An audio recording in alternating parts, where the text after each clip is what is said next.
এর জ্ঞানকে যদি আপনারা নিজের জীবনে অ্যাপ্লাই করতে পারেন, তাহলে আপনি যে কোনো সমস্যা থেকে বেরিয়ে আসতে পারবেন। যে কোনো সমস্যা মানে যে কোনো সমস্যা মানে যে কোনো সমস্যা। কারণ আমাদের প্রকৃতির এই যে নির্মাণ, এর মূল আধার হচ্ছে এছাড়াও মানুষ থেকে শুরু করে প্রত্যেকটা জীব, তাদের আচার বিচার ব্যবহার চাল চলন এই সমস্ত কিছুর ক্ষেত্রে যার প্রভাব রয়েছে। কারণ যোগশাস্ত্রে যে 7টি চক্রের কথা বলা হয়, যেগুলো আমাদের শরীরের মধ্যে বিদ্যমান, এই 7টি চক্র আমাদের প্রত্যেকটা তত্ত্বকে নির্দেশ করছে। দেখতে পাবো উপনিষদ বলছে যে নিজের পঞ্চতত্ত্বকে বুঝতে পারে, তাহলে তার আত্মজ্ঞান লাভ করা খুব একটা কঠিন কাজ নয়।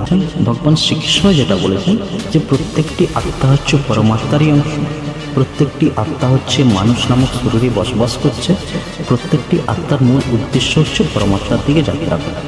এখানে জ্যোতিষ যেটা বলছে, চাটে আপনাদের যাদের চাটে লগ্নে মঙ্গল বসে আছে, কিংবা বৃহস্পতির সাথে মঙ্গল বসে আছে, কিংবা বৃহস্পতির পঞ্চম কিংবা নবমে যদি মঙ্গল বসে থাকে, তাহলে এই সমস্ত মানুষরা দেখবেন কেতুর অগ্নিতত্ত্বের মধ্যে যতটা সরলতা রয়েছে ততটা উগ্রতাও রয়েছে।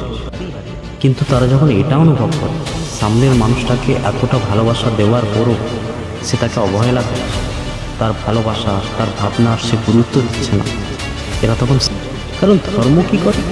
ধর্ম হচ্ছে আমাদের চেতনার স্তরকে বাড়াতে সাহায্য করে, আর চেতনার স্তরকে বাড়ানোর জন্য চাই শুদ্ধিকরণ, আর সেই শুদ্ধিকরণ প্রকৃত তত্ত্বের মধ্যেই রয়েছে। আবার এরকম কিছু মানুষ রয়েছে দেখবেন যে অন্যায় দেখেও চুপ থাকে, সেটা বিরোধ করার মতন সৎ সাহসটুকু হয়। এর মূল কারণ হচ্ছে মানুষের জীবনে তার রাগ, তার তেজ, তার জেদ যদি অনিয়ন্ত্রিত হয়ে যায় তাহলে কী হবে।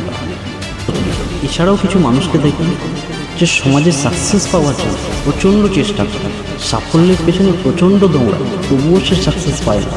এর মূল কারণ হচ্ছে